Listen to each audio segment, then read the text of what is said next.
Tadipatri rural police station వద్ద high tension. Tadipatri MLA జేసీ Asmith Reddy, rural CI Lakshmikanth రెడ్డిల మధ్య వాగ్వాదం జరిగింది. ఇసుక అక్రమ రవాణా చేస్తున్న ట్రాక్టర్లు, టిప్పర్లపై కేసు పెట్టామని సీఐ లక్ష్మీకాంత్ రెడ్డితో ఫోన్లో మాట్లాడిన ఎమ్మెల్యే జేసీ అస్మిత్ రెడ్డి మాటల్లో ఇద్దరి మధ్య వాగ్వాదం జరిగింది.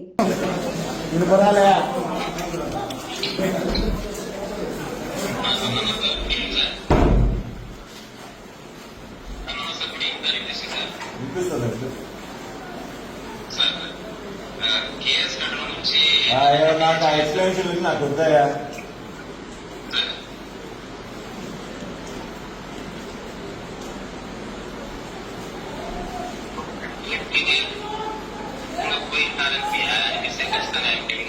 సారీ చెప్తున్నాను. నా వైపు నుంచి ఏదైనా ఉన్నా డిపార్ట్మెంట్ యాక్షన్ తీసుకున్నాను. నేను దానికి సంసిద్ధంగా ఉన్నాను సార్. నా వైపు నుంచి పొరపాటు చేయలేదు. ఒకవేళ చేసినానని తమకు అనిపిస్తే కూడా telling apology sir. I'm very sorry to MLA sir. YCP CI down అంటూ రూరల్ పోలీస్ స్టేషన్ వద్ద ఎమ్మెల్యే జేసీ అస్మిత్ రెడ్డి టీడీపీ నాయకుల నినాదాలు చేశారు. రూరల్ సీఐ లక్ష్మీకాంత్ రెడ్డి వచ్చి క్షమాపణ చెప్పేంత వరకు నిరసన విరమించేది లేదన్న కార్యకర్తలు. ఎట్టకేలకు ఎమ్మెల్యేకి సారీ చెప్పిన సీఐ లక్ష్మీకాంత్ రెడ్డి.